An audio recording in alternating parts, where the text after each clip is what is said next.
Good morning. It's day 28. This morning is Thursday, May 28th, 2026. And this is day 28 of our 30-day challenge. And today is all about detachment. Yesterday, we talked about letting go in our Kingdom Builder session. And today we're going to follow up on that. Today we're going to talk about practical examples of what this means and how we can apply this in our life and some of the benefits. And the first thing that I want to share with you guys is my observation on nature. And I think that if you want to know what God's intent was with humans, with creations, just study everything else that he creates. And if you look at the natural world, just about everything that God created, except humans, operates according to its inherent nature without any need for excessive calculation, bargaining, or expectation of reward. And I'll give you an example. If you look at a tree or any of the animals, let's look at a tree. You don't see a tree releasing oxygen. Trees release oxygen through photosynthesis, but you don't see a tree doing that because it hopes that the humans are going to intake that oxygen and then, clap for it or say, hey, I like that tree, or, repay the tree with a favor. But a tree does what it does because it's a tree. A river, it flows. An ocean, it contains wildlife. Birds sing, bees pollinate, stars shine. And they all do these things because it's part of their role, and they're fulfilling their role in the grand concert, the grand harmony. And they do this by being true to their design. They're doing what they were made to do. And I'm not trying to be sentiment here or sentimental. I'm talking about reality.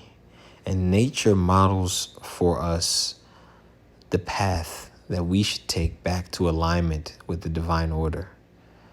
Because whenever we deviate from that path, we suffer the disconnection, the anxiety, and the chaos that comes with it.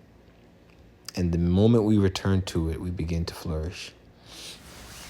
So I want to go deeper into this. And we talk about becoming. Part of our 30-day challenge is to become the person who is worthy of the goal. And the essence of it is to be what you are. And it's almost like being the person that God created. And its authenticity as an expression of our obedience. Okay, think about this. At the heart of every creation is the command that's been woven into its being. And that command is become what's inside of you. Be what I made you to be. The apple seed has the command, become an apple tree, bear fruit, be an apple.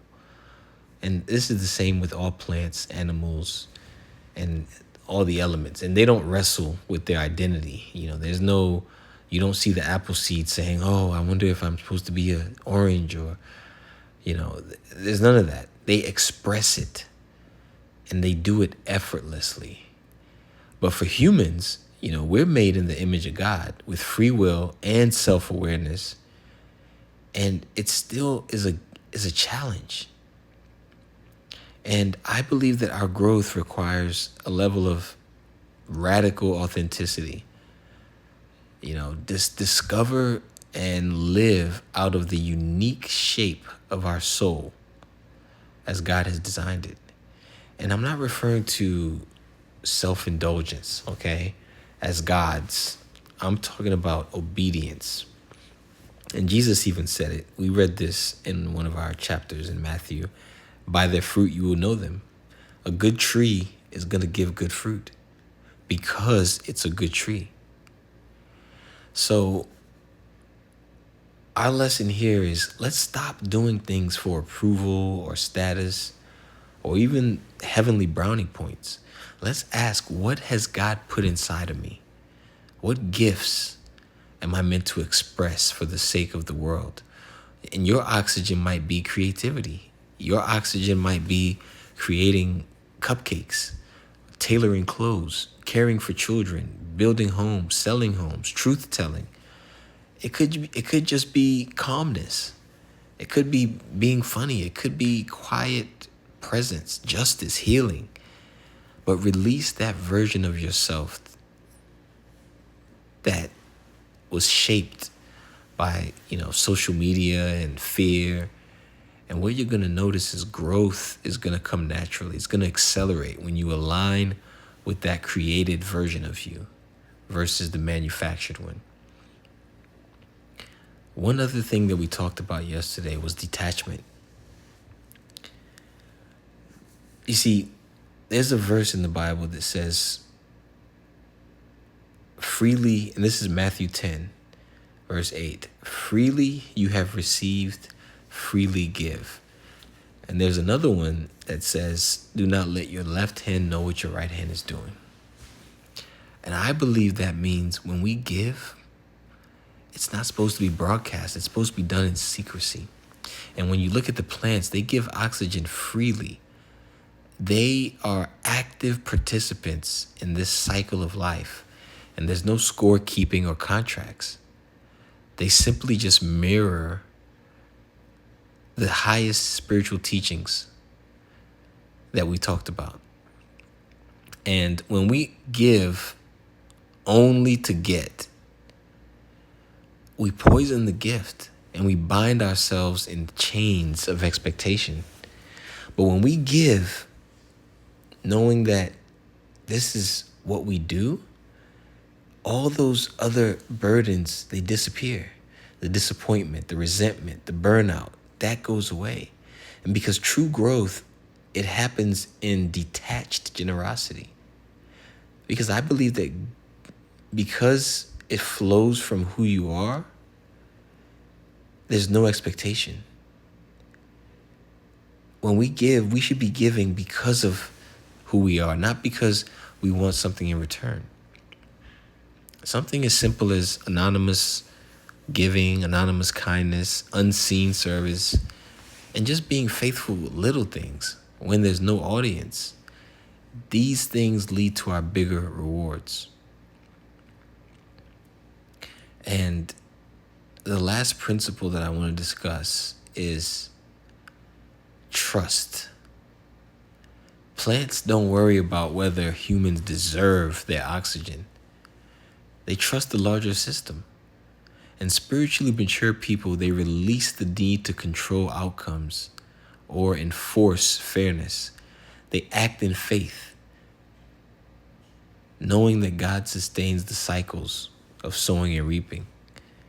And a lot of times it's invisible to us, and we won't sow in places where we reap.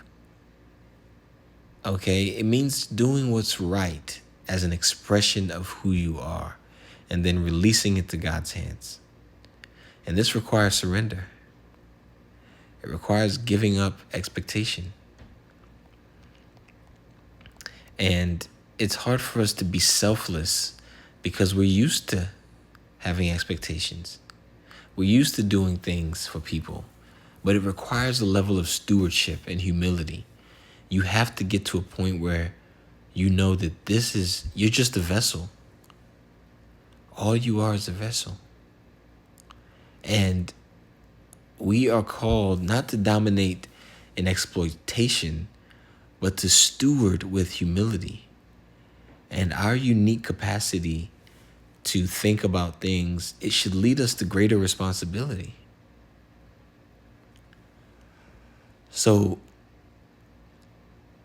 let's think about today. What can we detach ourselves from? How can we live in humility and grace? What does that look like?